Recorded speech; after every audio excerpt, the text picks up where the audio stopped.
Hi everybody, this is Adam here. You may wonder why I have not uploaded a video in a few weeks after being somebody who has so lovingly put so much effort into making so many videos for you, my dear viewers, for so long, so consistently.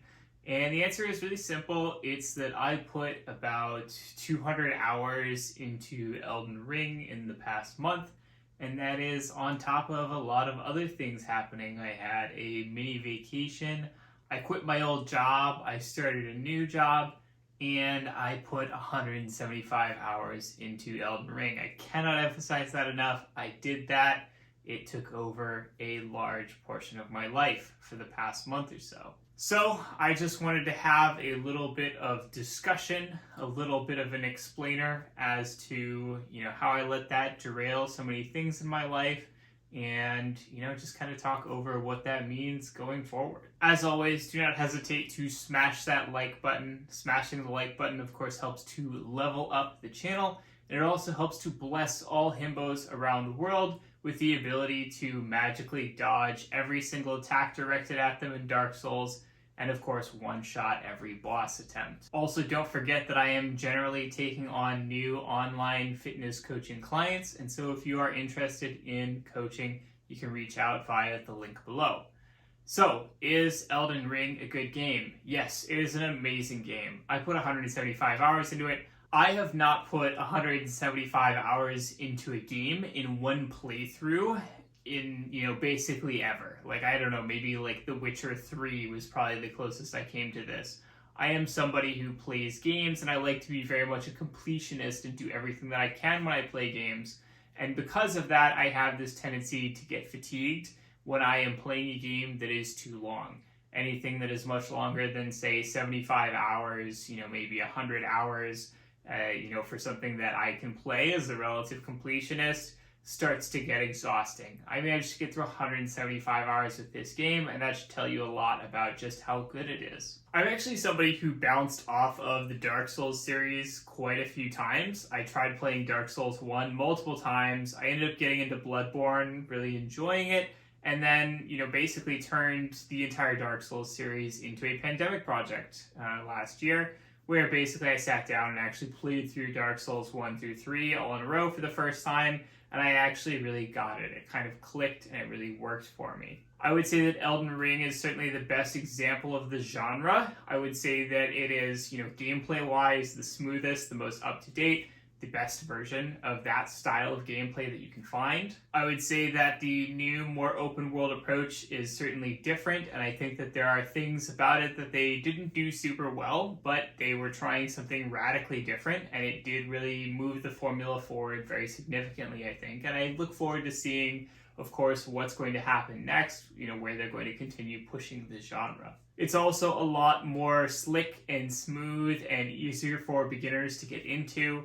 That said, I cannot recommend this game, and I cannot emphasize this enough. I cannot recommend this game for most people, especially somebody who is entirely new to the genre, because there is still just so much stuff that it relies on in terms of assuming that you understand kind of just how the whole Dark Souls thing works. You're still going to have a really rough time of it if you don't watch 5 hours of YouTube explainer guides just, teaching you how to get into it in the first place. It's also by far the longest Souls-like game.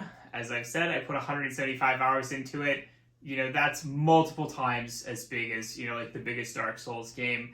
And so as a result, again, it's do you want your life taken over by this game? I can't recommend it. I just can't. As much as I love it, and as much as I would say, go ahead and play the game if it is, the kind of game that you are going to like, I simply warn you, it's big. It's going to take over a very large portion of your life if you're actually going to beat it, or, try and be very completionist about it like I was. I also tend to think that the plot is generally better than the Dark Souls plots. I know this is probably, anathema to say, but the reality is that I believe that they managed to kind of take the normal doom and gloom of the Dark Souls franchise, tone it down about 30%, put in some more sort of interesting, high fantasy, Norse mythology type stuff, and they also managed to make it a plot that is much more easy to follow, and I just think more enjoyable overall. So the plot is really good. Of course, you're still going to need to actually sit down after you're done playing the game and watch a 5-hour-long lore video to get any sense of what happened, but that is what it is. That's just how the entire series has always been. I do have a tendency to let major video game releases take over my life, which is also why it is kind of a blessing that they are not happening all the time and that they are not super frequent. It has actually been quite a while since I've been this excited about a major release, and so, obviously few and far between, but, it was, both a blessing and a curse. I do have a tendency to want to consume media, whether that is books, television, new video games, etc., in a way where I'm trying to be very completionist about it, and I'm also trying to kind of speed through it. And that's because in my brain, my default state is to kind of just be chilling with, without much to do, relatively low stress. When I'm just really into a game or a book or something like that, I kind of want to get through it as quickly as possible so I can kind of get back to that state. I don't know why that is, but that's just kind of something about me that I've discovered. I made a video a while back about how I quit video games for a month, and that was something that I, learned to realize at the time, was that I do have this tendency to sometimes let these things take over my life, absorb all of my free time, be kind of the one thing that I'm focusing on.